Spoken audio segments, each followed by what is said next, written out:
Hi, it's Allie here, and I wanted to share some tips and tricks with you for working with the jewelry press. First of all, if you're watching this, that means you already have the jewelry press, and congratulations, because you're going to have so much fun using it. I've been working with it for the past few months, and I love it.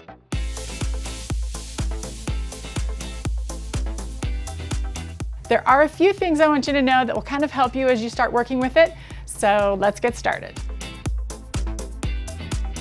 The jewelry press makes great impressions on all kinds of material, like aluminum and other kinds of metals, chipboard, and leather. If you're using the stainless steel charms though, you're going to need to use a little extra oomph. So I recommend that you turn the depth gauge all the way up to 10, that you use it on a hard, flat, solid surface, and that you stand up and give it lots of pressure when you press down.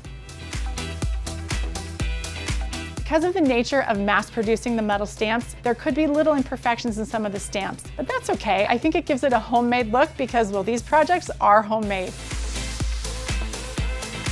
Even when the depth dial is consistent, the pressure of the user is also a factor.